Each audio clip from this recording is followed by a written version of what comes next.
me out there? Okay. Good afternoon, everybody. This is Andy Campbell, the Deadhead Rev, welcoming you all again to the Groove at the Grove here at Park Grove Community Church. It is a wonderful Sunday afternoon, and I am so grateful for all of you who have joined us in person, and for those who are joining us virtually, either live or throughout the week, if you're watching a replay of what we're doing. Know that everyone is welcome here at Park Grove and at the Groove at the Grove. It doesn't matter what you look like, where you were born, who you love, how you identify, how you vote, your socioeconomic status.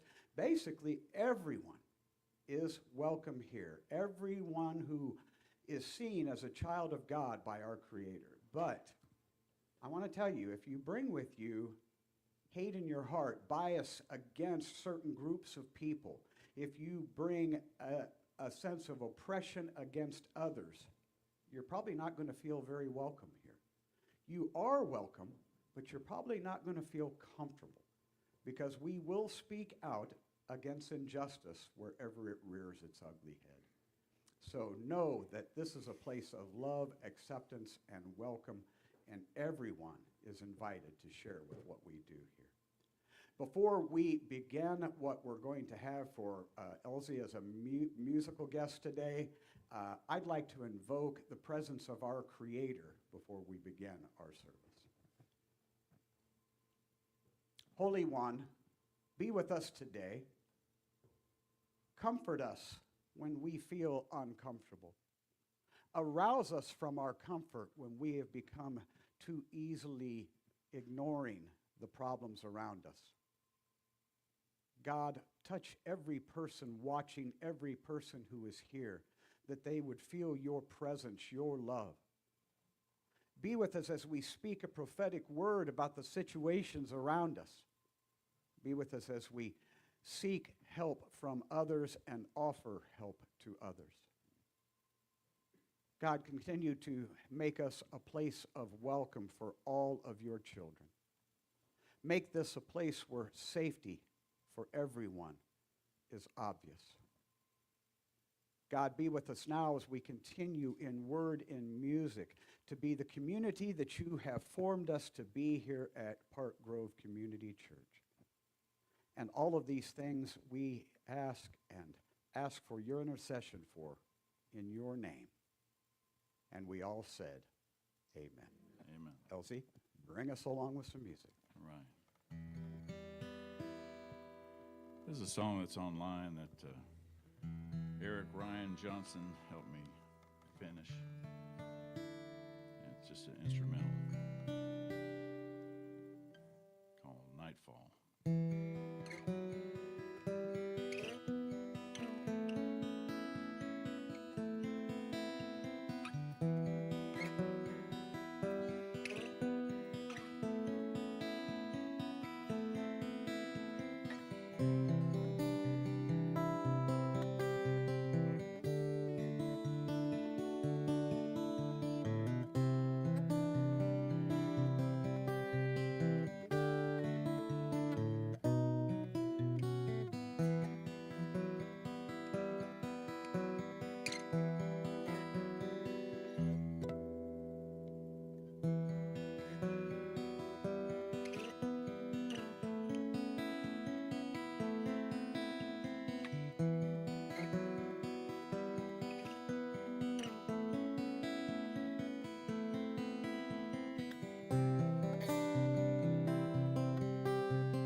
Thank you. Where can we find your music? Is it online? Do you have On all the streaming platforms, Spotify and Apple Music, and even the smaller ones too. I promise you I'm going to listen to more of you. That's been what Thank you. I've heard already. Yeah, I'm going to listen. Thank you very much. I think here in person he has a few CDs that you might be able to get. Yeah, they're back there on the table and they're free. Anybody that wants one, if you still have a CD player, grab one. You're welcome to have one. There's also stickers and my cards to see how my name is spelled. It's Elzie, by the way. It's not the most common name in the world, so I like to let people know how it's spelled. So what does spell check usually do to your name? Oh, usually LC with an S. So I'm like the cow. Elsie the cow. Okay, Yeah. well, as long as there's ice cream being brought there. Yeah, that'd be great. Thank you again for your music. This is the portion where I often talk about being a prophet, and I bring the words of Karl Barth, who said, the preacher should have a Bible in one hand and a newspaper in the other. And I want to tell you that I really didn't want to have to bring a prophetic word today that said, this is wrong. I feel that all too often when I brought this prophetic message to the Groove at the Grove, it seems like I'm always finding something to complain about, that I'm always finding something wrong. And I wanted to bring a more prophetic message about the coming together of the world for the World Cup soccer tournament that is taking place in North America, and the sense of excitement about it, that maybe it was a message. But there were two things that happened in the news this week that I can't ignore. And I have to admit, I take it personally on two things that happened in the world of organized religion in our nation. The first of which was painful because it hurts people I know. I, as a seminary student, often saw recruiters from the armed forces who were at my seminary. And they were looking for those who might feel that their calling to ministry would also involve serving the U.S. military as a chaplain. An honorable profession. Soldiers and those who put themselves in harm's way certainly need some spiritual guidance and some good voices. And the role of a chaplain in any group is not necessarily to preach just their religion, but to be a spiritual conduit for somebody who can help all of the military members, just not the ones who were part of them. Anybody remember the show MASH from our youth? Father Mulcahy was the military chaplain. He was a Catholic, but he certainly was well-versed in other religions, and episodes where we saw him do the various jobs of clergy of different faiths. That's the job of a military chaplain. I'm not going to give away the fact that maybe I was too old. They weren't recruiting me, but I was too old. I wasn't able to be recruited, but some of my classmates were recruited and have served in the military as chaplains. And last week, the Department of Defense issued a new list of acceptable churches that military chaplains can be a part of. For over 20 years, I have been an ordained minister in the Christian Church Disciples of Christ. That distinction is no longer available from the Department of Defense. And they have also eliminated the category of other. There's not even a catch-all. They've eliminated it as well. So right now, I'm seeing friends of mine who are wondering if their calling has been stripped from them. I don't understand why this happened. I just know it's something that hurts people I know and love, and it shouldn't happen. These people who have served for so long should continue to serve. They feel called. They aren't looking to do anything but to help and aid the soldiers who are a part of what they're doing. And something else happened this week, too. The Southern Baptist Convention elected a new president this past week, and the Southern Baptist Convention is a very influential church in this country. I promise you the Southern Baptist Convention is still on the list of accepted churches for military chaplains. And what they did this week is they expelled every church that allowed a woman to preach. The Southern Baptist Convention silenced any church who wanted to remain in their association. Said you can't have a woman preacher. It was an effort to divide. It was an effort to silence. It's a move backward. Scripturally, we know how many times that the voice of women were the most important ones. When we hear Mary declaring after she finds out that Elizabeth is also pregnant, she delivers the Magnificat, where she tells us of the glory of what is going to come. We have so many others, Priscilla, Miriam, the women at the well. We have Mary, who without her, we would not have known about the resurrection. So I say to you that a woman's place is in the pulpit. A woman's place is speaking to people. A woman's place, if she is called and anointed by God, is to preach the good news to a broken world. So please pay attention. In the world of religion, see what the powers that be are doing to silence voices of dissent, voices that make people uncomfortable, voices that make people ask questions. I think we need to understand that these moves were not done out of some biblical mandate, but it was fear. Fear of change, fear of something different, fear of something new. Please, please pay attention to how the world treats those who are considered other, those who are considered on the outside and on the margins. Pray that you find your prophetic voice to speak out, not just when it injures you, but more importantly, when it injures the people who you love and care about, the people who God loves and cares about.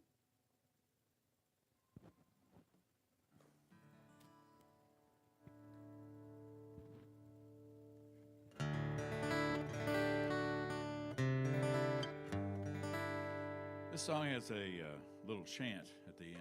And if you feel so led, you can jump in and join our voices. And I'll play the chant for you so you kind of know what to expect. It's real simple. I mean, real simple. There's no words to it, but just a melody. And it's neat to have voices come together.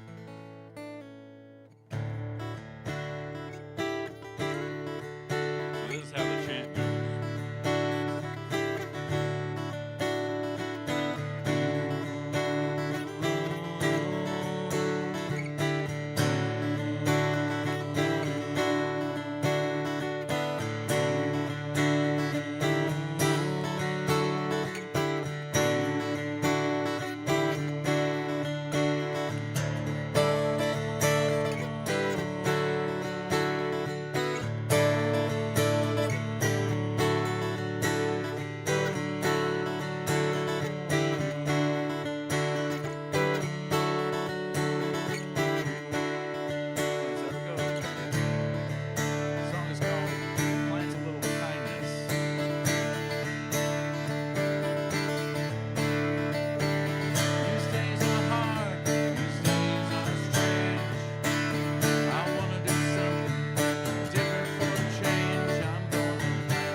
you know. Come on and plant a little kindness. It could be beautiful. Just help somebody out. Bring a smile to their face. Try to make the world a little better place. I'm gonna plant a little kindness. It just might grow. And if I plant a little kindness,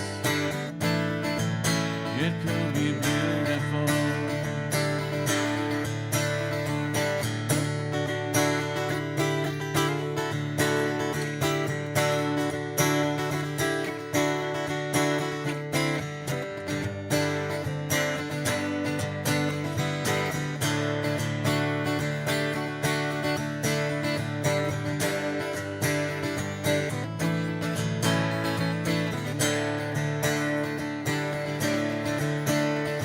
Gonna plant a little kindness, sing a little song.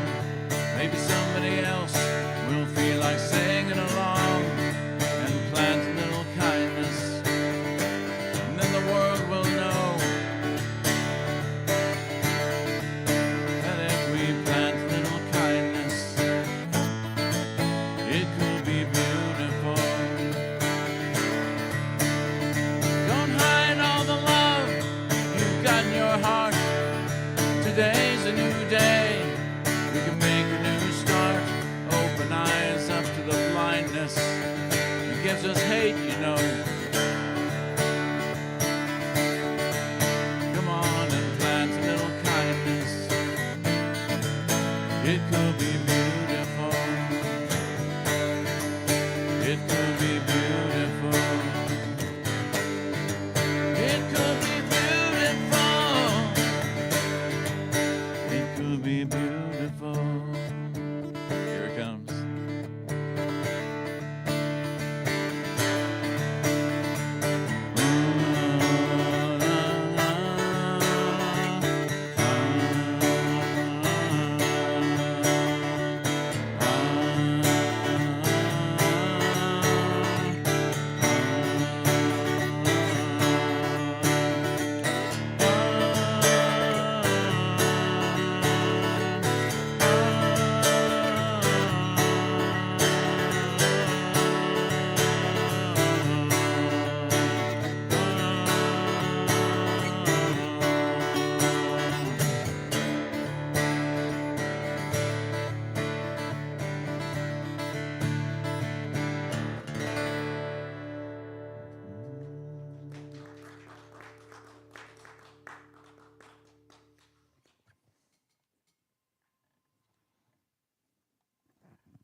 Planting seeds. What a beautiful message. You got a few more like that? I'll just step off and you can deliver probably a better message than I could. That was awesome. And I like audience participation. I was trying to hum over there. So, Elzie, thank you again so much. I'm going to pray.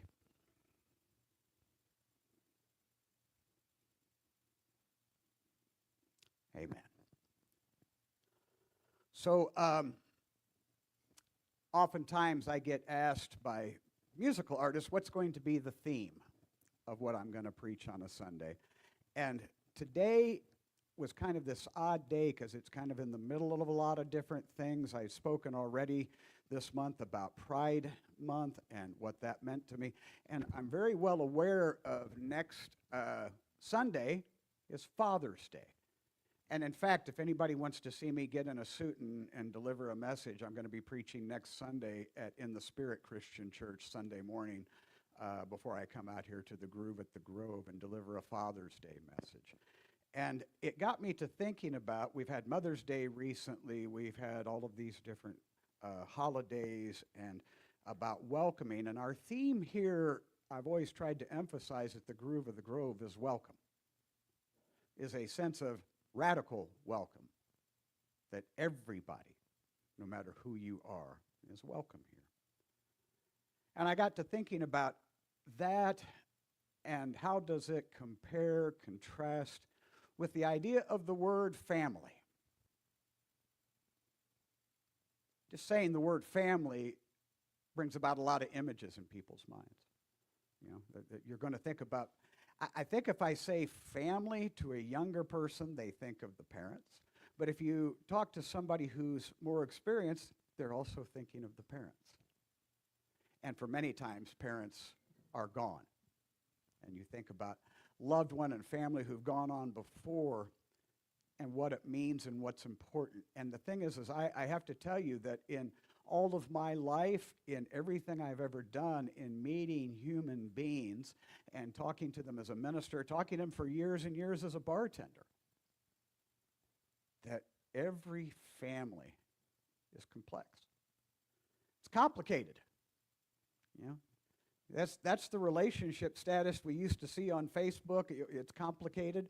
Well, isn't that the way it is every time we're talking about parents and siblings and grandparents and aunts and uncles and cousins? That, you know, we have this idea that blood is the bond that's supposed to keep us together.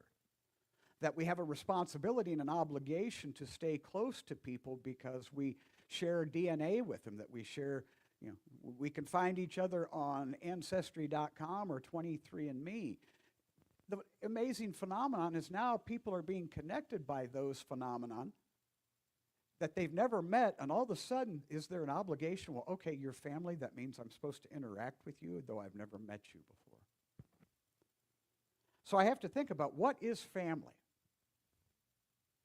There's a wonderful story in Mark where the people come to Jesus of Nazareth and tell him, as in the midst of the crowds, because he's surrounded by people, he's very popular, but somebody thinks there's folks out there that have privilege in order to have an audience with Jesus. And they said, Jesus, your mother and your brothers are here. And his response says everything. And he says, basically I'll put it this way, he says, who is my family? Who is my mother? Who are my brothers? Except those who do God's good work. Again, who is my family except those who do the good work, who do the good work of God? You know, I think that's something that resonates with a lot of the people who are attracted to what we do here at the Groove at the Grove. I think it's because for some people, family has been a source of some difficulty. Family might be a source of pain. Maybe it was an extended family member. Maybe it was something closer. Maybe it was a church family. But people will gravitate to places that they feel welcome, where they feel that, yes, this is my sister or my brother. This is somebody who I share not necessarily a great deal of DNA, but I share compassion with. That I share an ideology that every human being has value, that everyone is a child of God, that everyone is worthy of respect, and that every person created as they are is loved and deserves that love. Family is hard. Family is difficult. You know, there's often times when you might hear somebody suggest to you that you have to reconcile with family members, that you can't let those things continue to fester, and that you'll have regrets, that if life passes on without some sort of reckoning or relationship with family members. And I'm not sure that that's necessarily true. Because I want to tell you, if reuniting with a sibling, with a parent, a grandparent, a cousin, a nephew, causes you pain and anxiety, I want you to weigh your decisions before you do it. Because you deserve peace. You deserve to be with your family of choice. The people who really are there for you when things are down. Who don't expect anything from you except just the love and compassion that they give you in return. I would say that it's even biblical to stay separated from your family. You know, there's the story of Jacob and Esau. Love that Grateful Dead song, My Brother Esau, and it talks an awful lot about it. But they were brothers. In fact, they were twins. Didn't look alike, but they were definitely twins, and even in that way, the older one was supposed to have, the one born first was supposed to have authority over the younger. It didn't work out very well, and I invite you to read the story of Jacob and Esau, that Esau gave up his birthright. Basically, Jacob, with the help of his mother, tricked the father into granting the superior status to the younger son, and that just didn't work out well. Well, Jacob known what he had done, and he figured that Esau wanted to get revenge, that Esau decided he was going to get back at Jacob, and later on there became a point where the two of them had to meet, Jacob with his army and Esau with his army. And they came face to face with one another. And they met one another. And what they did next can maybe serve as an example for us of what we do in the face of family adversity. Jacob and Esau agreed that they were indeed brothers. They came to that conclusion, and they agreed with the fact that they shared that DNA, that they had the same mother, they had the same father, they had that connection, and it was worthy of that level of respect that it is. It was just simply a matter of fact, yes, we are brothers. But going forward, here's the line. Here's the line, and it extends as far as creation. And you and I will coexist in this creation and never have a thing to do with one another. Never see each other again, never speak to one another. I'm not going to say that you owe me or I owe you. We're just going to agree that we are brothers, but that we don't have to be close. We'll be respectful of our parents and the call to respect your family, but it doesn't have to go to the point where either one of us puts ourselves in a situation that's dangerous or hurtful or oppressive. I got to tell you, the family connections that I see throughout Scripture aren't necessarily the best connections. Cain and Abel were brothers. Anybody know what happened there? I think there might have been murder involved. We see with Jacob and Esau, again, not necessarily the best relationship between the two of them. I'm pretty sure Joseph was sold into slavery by his 11 siblings. And he saved them later on. You know, even Jesus tells the parable. He talks about the parable of the prodigal son. And immediately when Jesus says, a man had two sons, I promise you that the audience who first heard the parable, the minute that Jesus says there were brothers, everybody's anticipating the trouble that comes. Sibling rivalry. You know, there's a reason that that term exists. So I need to confess. I have to confess that personally I'm not sure what to do.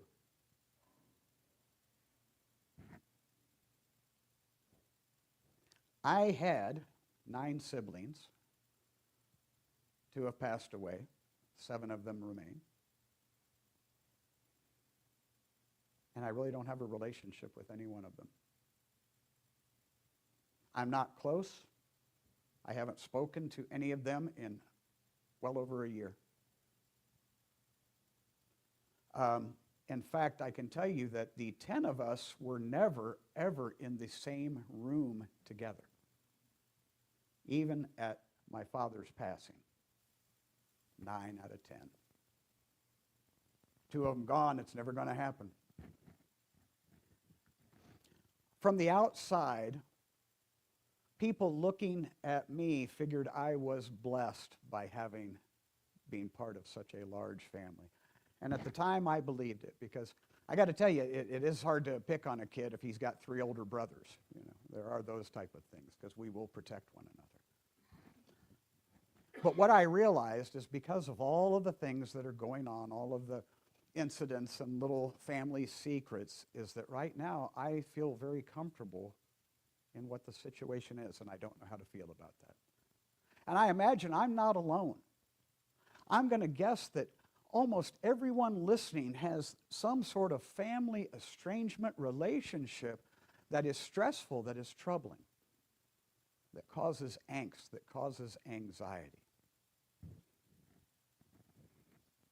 Know that that's not unusual.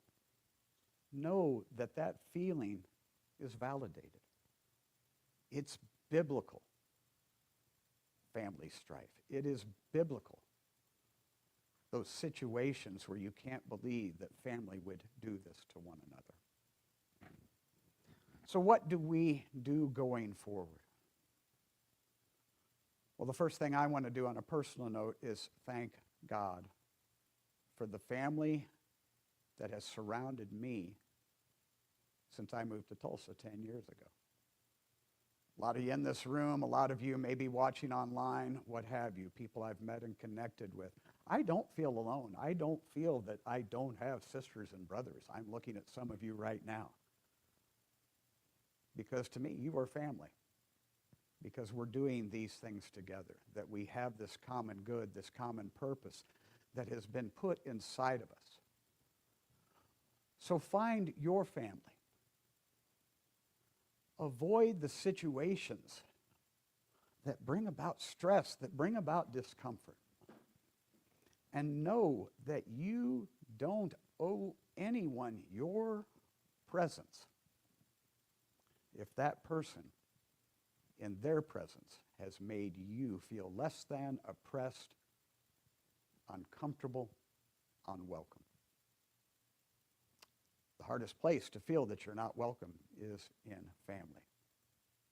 But unfortunately, it happens all too often. The good news is, though, is what Jesus said, is there are people out there.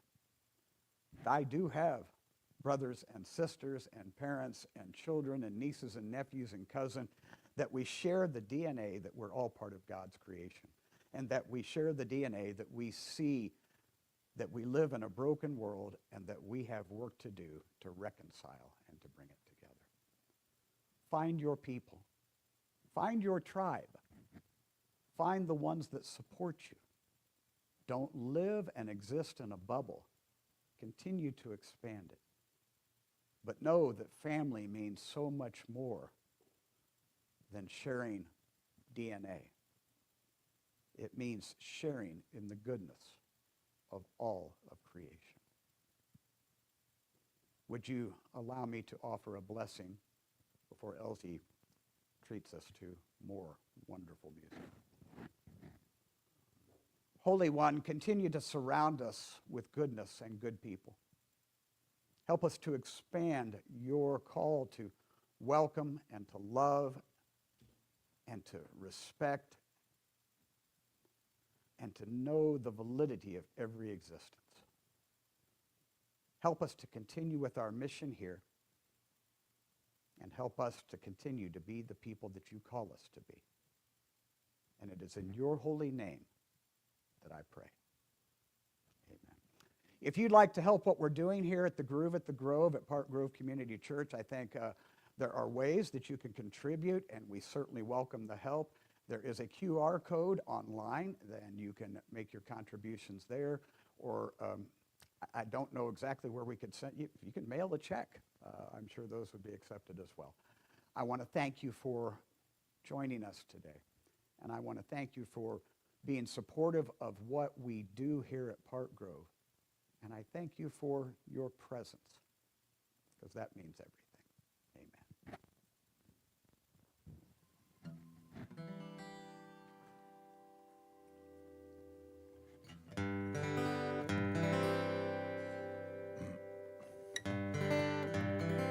I wrote this song for a person very dear to me that is kind of one of the relationships he was describing. Was told that she couldn't do certain things that she wanted to do, that she wasn't capable, and was kind of put down by this person that she loved. And it took years. I mean, she was in her 30s before she really got over that and started doing things that she knew that in her heart that she could do.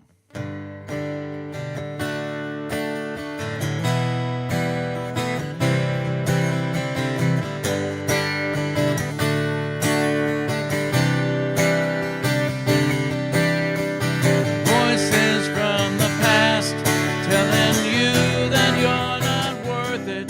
Back in the day, they had their say, but now they're gone.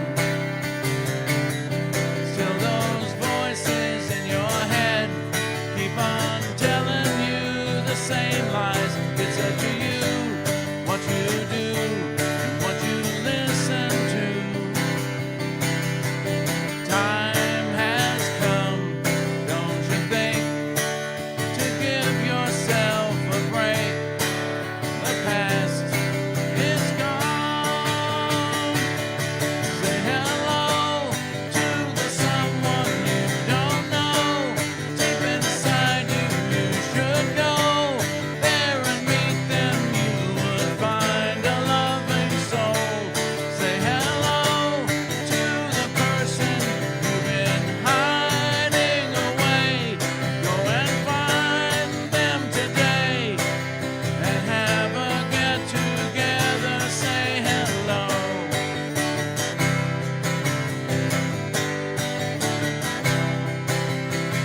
How long has it been since you looked us laughed aloud at something stupid? How long has it been since you looked up to the sky and saw the beauty all around?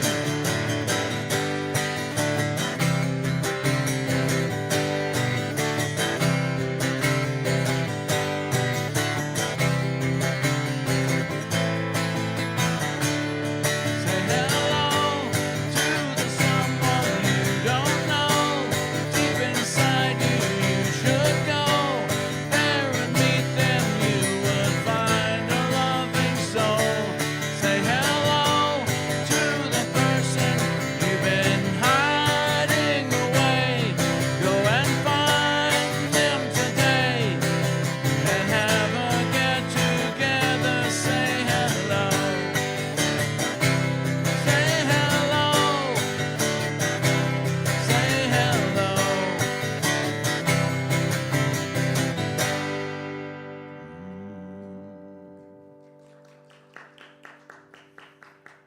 Thank you. That one's not out yet. I'm recording that with Cody Clinton at Dog Days Studio, as a matter of fact. So that'll be out one of these days.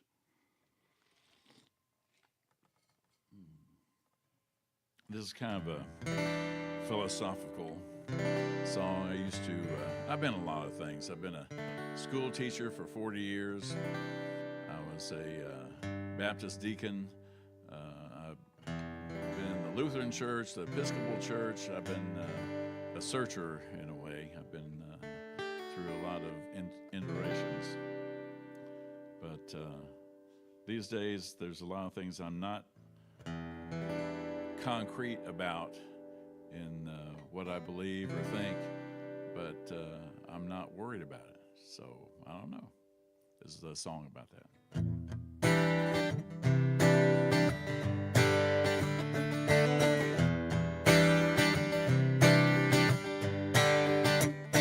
Now it seems to me life is a little like searching in the dark.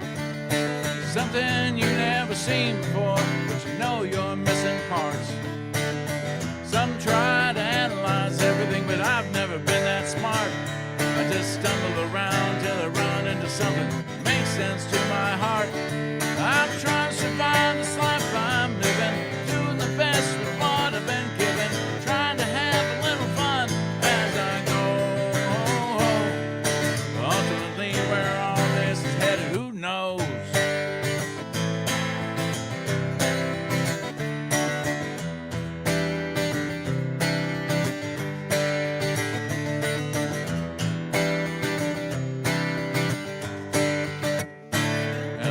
younger man, I had plans, kind of fell apart before my eyes. In a world that's crazy, I'm amazed it wasn't much worse than I realized. Some of the best things in my life are the things that happen that were never planned. And I try not to worry or get in a hurry, be at peace with who I am. I'm trying to survive this life I'm living, doing the best with what I've been given, trying to have a little fun as I go. Ultimately, where all this is headed, who knows? Well, I guess we'll all find out one day if God's in heaven or outer space, if Elvis is still alive and in some other place in time.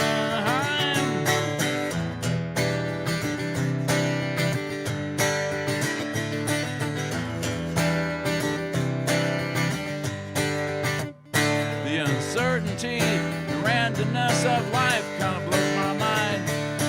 Just when you think you have it figured out, life will surprise you every time. So I don't spend a lot of time trying to figure out what no one can. I try not to worry or get in a hurry, be at peace with who I am. I'm trying to survive this life I'm living, doing the best with what I've been given, trying to have a little fun as I go. Ultimately, where all this is headed, I'm not gonna spend my whole life dreading. Ultimately, where all this is headed, who knows? Who knows? Well, I don't have a clue. Who knows? I'll leave that up to you. Who knows?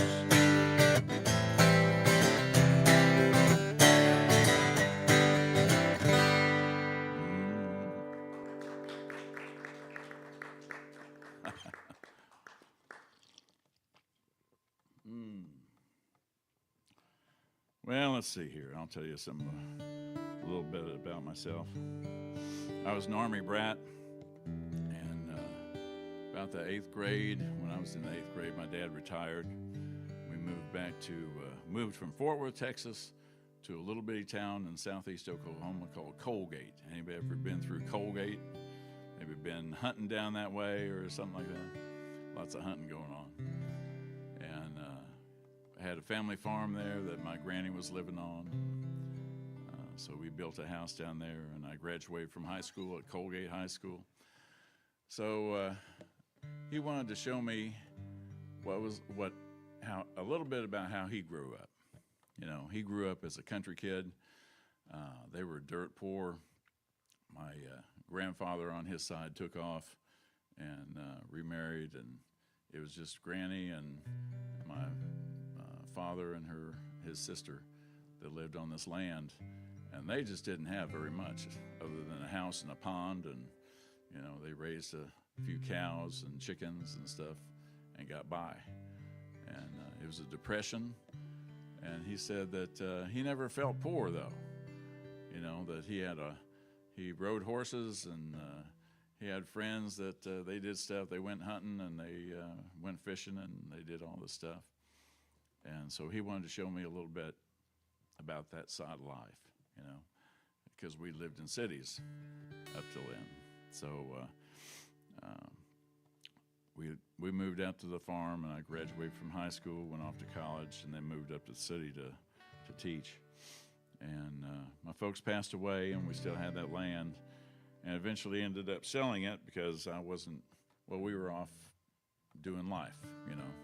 Life had taken us other places, and I wasn't ready to move back and raise cattle. So we ended up selling the place. And while we were selling the place, I wrote this song about it. And it's the title song of that album. I've got one album out, and it's online. It's a CD. If anybody's got a CD player, take one of those CDs, because nobody's buying them anymore. But you're welcome to have one if you'd like to have one. The name of the song and the name of the album is called Blackjack Country, because all the blackjack oak trees down in that part of the country.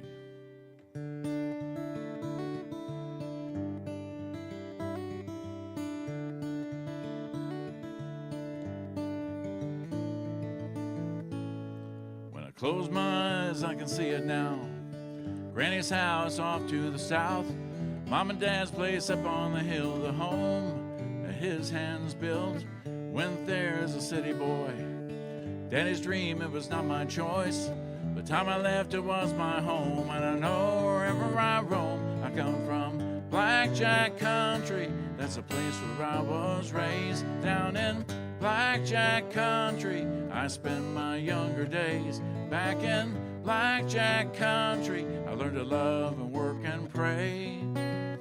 A part of me will always be in Blackjack Country.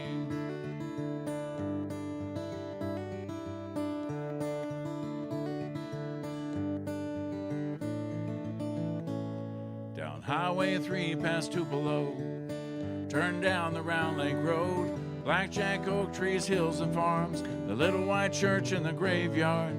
Pump jacks pumping up liquid gold. Black cattle and wildlife roam. All these years away, but I still know the way to go to get to Blackjack Country. That's a place where I was raised. Down in Blackjack Country, I spent my younger days. Back in Blackjack Country, I learned to love and work and pray. A part of me will always be Blackjack Country. Back in the woods, there's an ancient spring. There's old wagon ruts there that you can still see. Folks came from miles around for water to drink and to stop by the still. My kin folks hit downstream.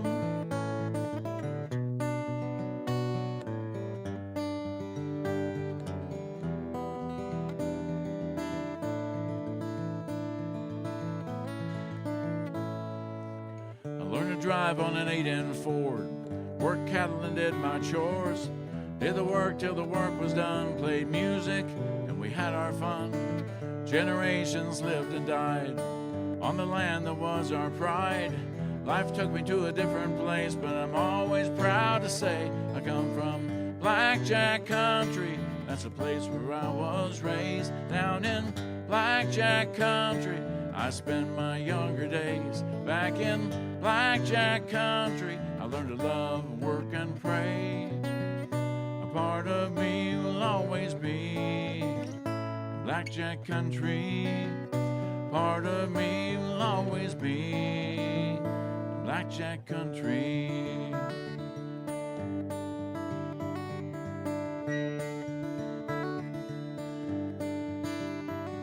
When I close my eyes, I can see it now.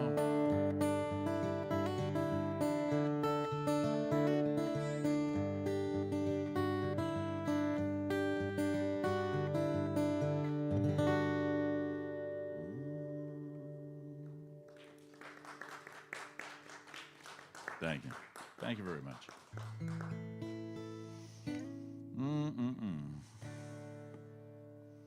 Well, like I said, I was a teacher.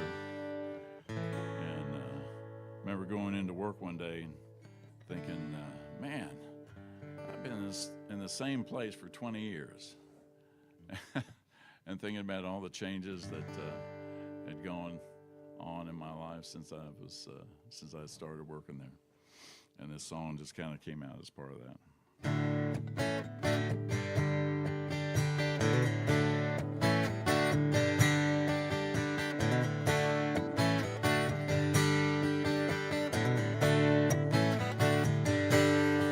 I was a young man back when I started here. It's hard to believe now. Been 20 years. I was a baby-faced kid with a brand new wife.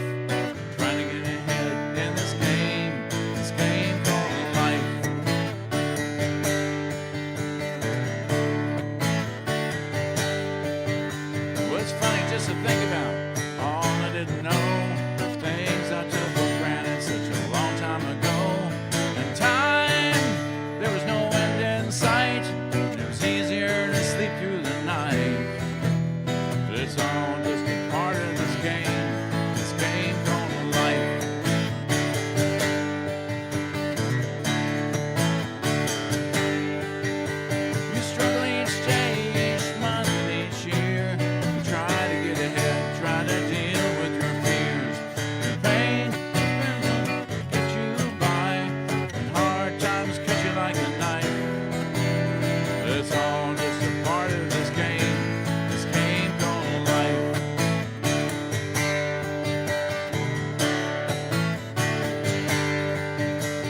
our kids are coming up now. They're almost grown, looking for direction and a life of their own.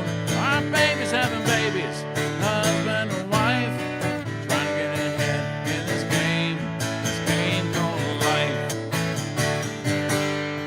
And there ain't no greater game you can play. No, there ain't no greater game you can play than this game called life.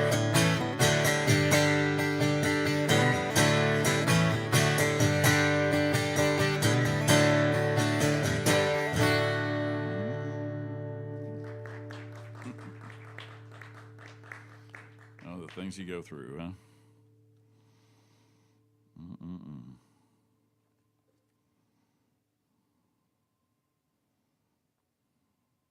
I get started thinking about songs, I forget the one I want to play.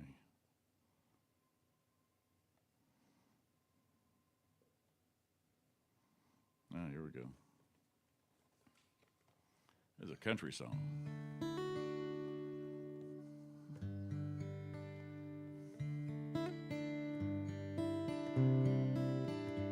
Along the way, I went through a divorce, and things happen like that, and people grow apart, and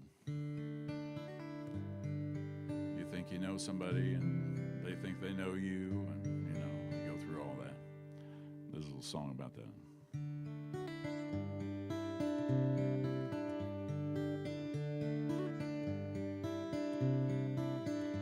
Well, I'd like to think that love can overcome,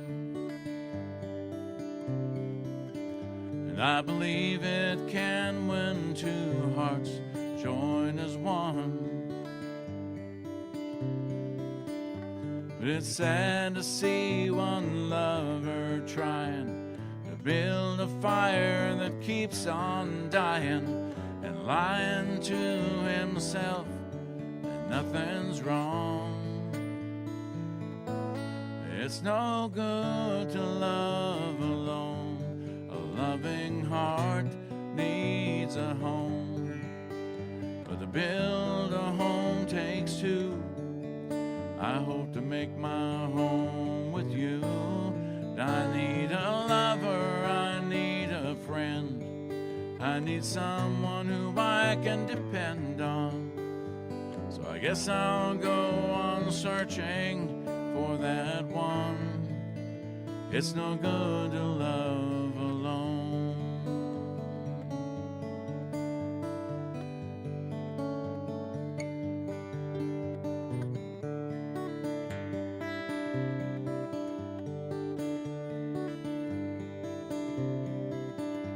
Well, I thought that you were the one who I could love.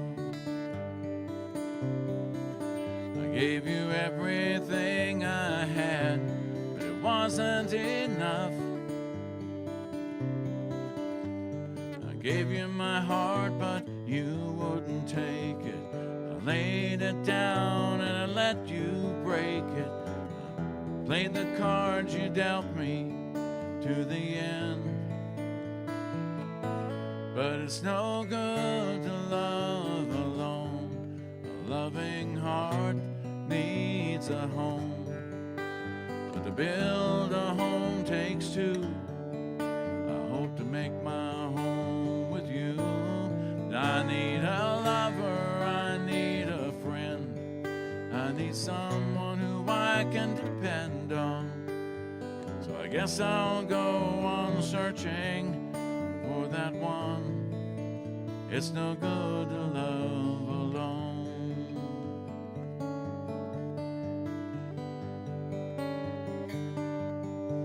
I wanna thank you, girl, for teaching me something I didn't know. There were worse things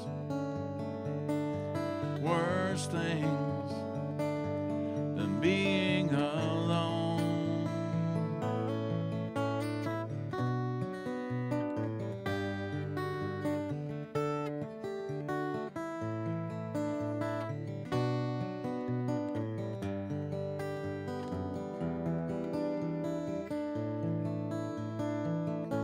No, it's no good to love alone.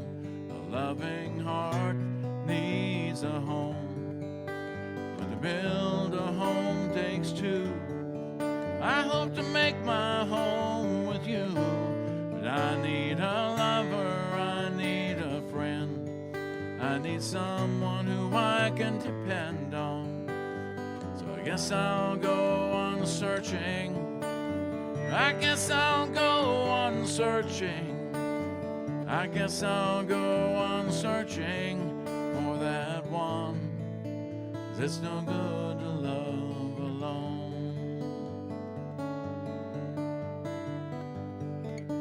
It's no good to love alone.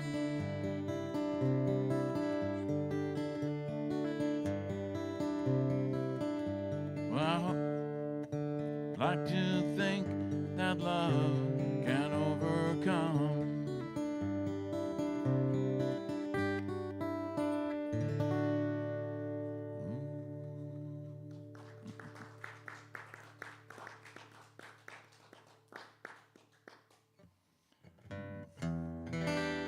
So you run into walls sometimes and you have to back up and take another shot at it or try to get through it or around it. That's what this song is about.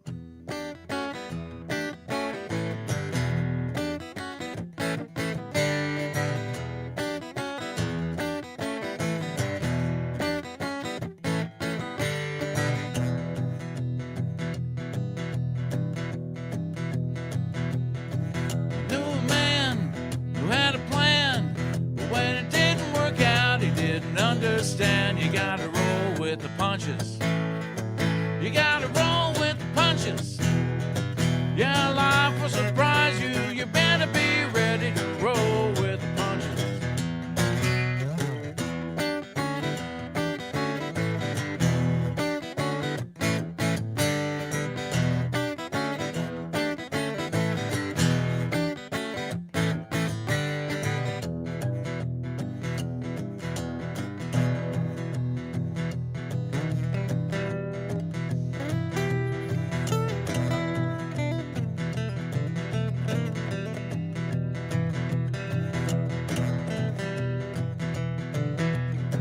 I knew a man fell in love, she changed her mind. He was out of luck, he had to roll with the punches. He had to roll with the punches. Yeah, life will surprise you. You better be ready to roll with the punches. You know there ain't no guarantees in life. We just do the best we can. And if lady luck don't treat you right, you got to come with a better plan, man.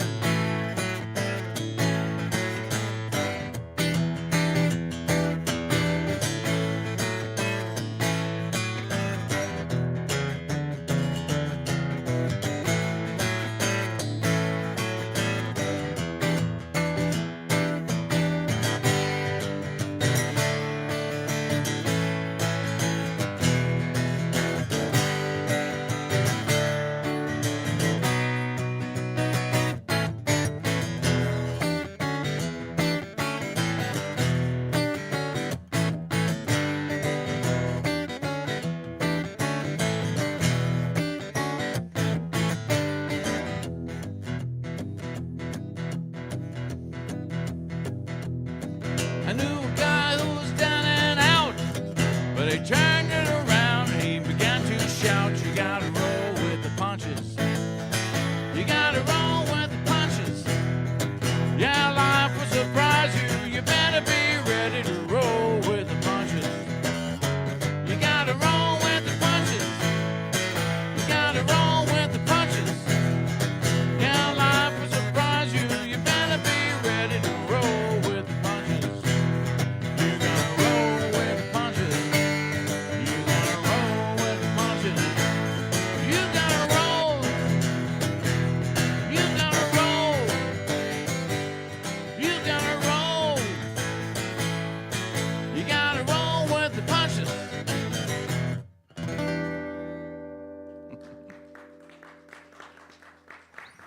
Thanks so much. I appreciate you guys listening. Well, let's see what I do with it. Got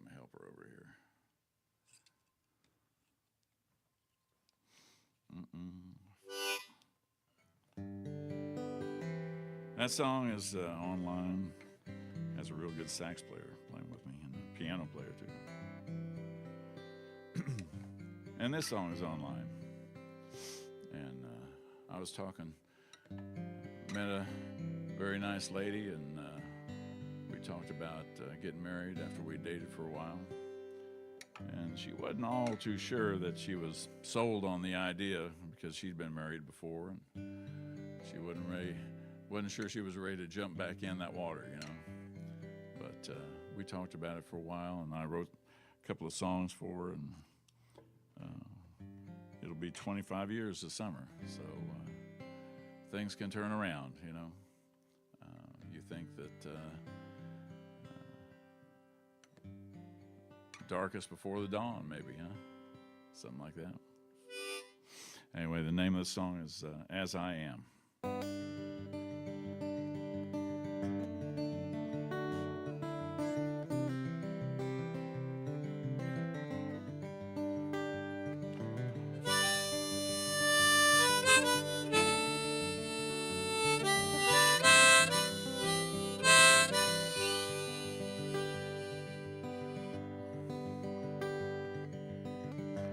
Give me your heart, babe, now I give you mine.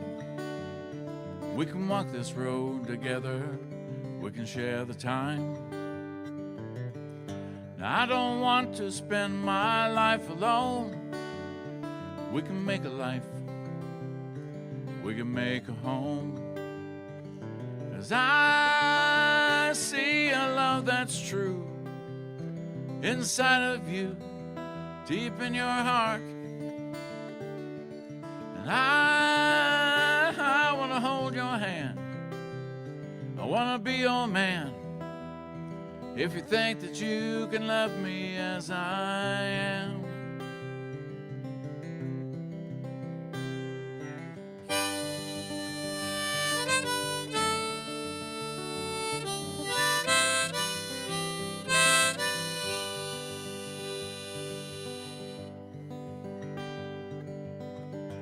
Give me a hand, babe, and hold on tight. We can make it through the darkness. We'll be all right.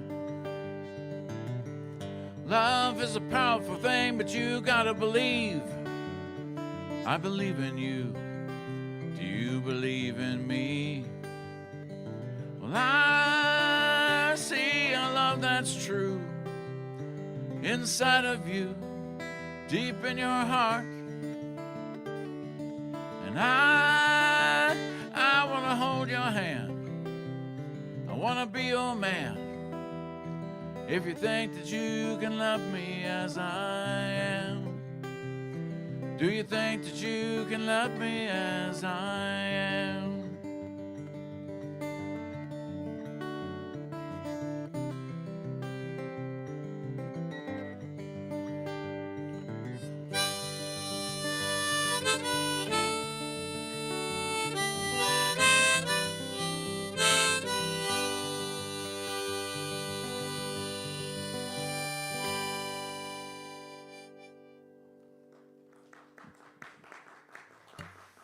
Thank you all so much for listening to my songs.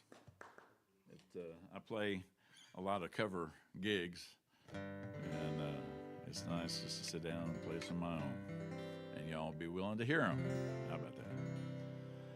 I'll finish up on a song that I'm recording, and it's funny how things come together. But I was just thinking about my son lives in Richmond, Virginia, my youngest son. And I don't see him very often. And I was just thinking about sending him a reading. You know, we exchange videos. We'll sit down and talk on the video and send that to each other. And that's the way we stay in touch. And so the song just kind of came out of that, about putting a pleasant message out, but instead of sending it out to someone in particular, just putting it out there like a message in a bottle, you know. And you think about somebody writing down a message in a bottle. I know Dan Fogelberg had a song where part of that was a message that was in a bottle. Just think about that idea of putting, I'm thinking about you and I hope you're doing well, and putting it in a bottle and sticking it out in the ocean, and you never know, if somebody's going to find it or not. And that's kind of what it is for songwriters. There's an ocean of songs out there, and we put songs out, and you never know who's going to hear them, if anybody's going to hear them. And that's what I wanted to do, is I wanted to put kind of a pleasant message for somebody to hear if they opened up the song. So that's what this is about.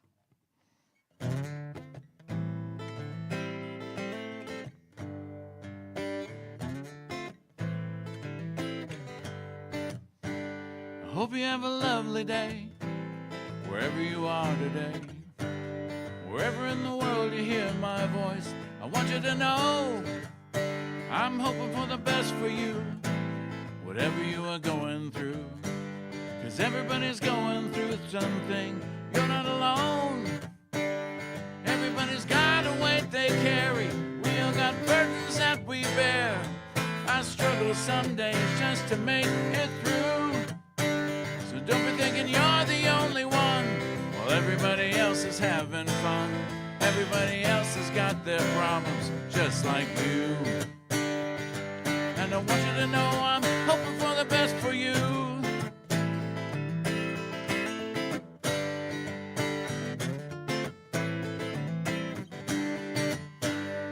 Well, I got my eyes wide open as I walk around this town.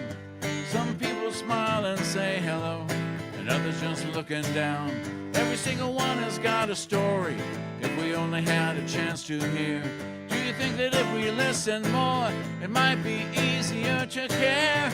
Everybody's got a weight they carry, we all got burdens that we bear. I struggle some days just to make it through. So don't be thinking you're the only one, while everybody else is having fun. Everybody else has got their problems just like you. And I want you to know I'm hoping for the best for you.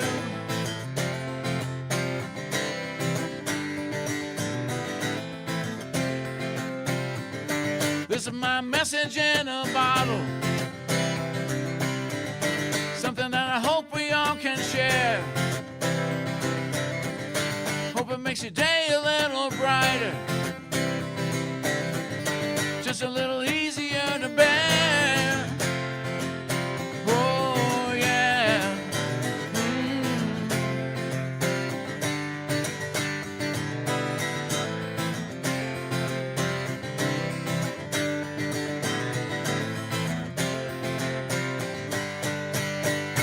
Everybody's got a weight they carry, we all got burdens that we bear. I struggle some days just to make it through.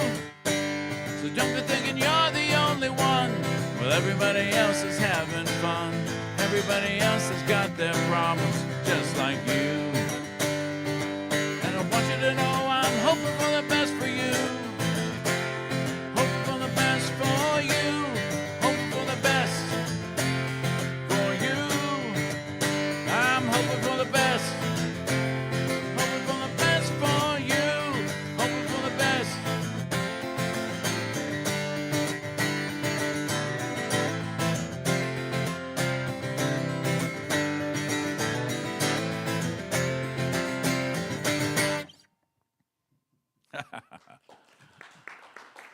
That's what you call a sudden death ending, I think.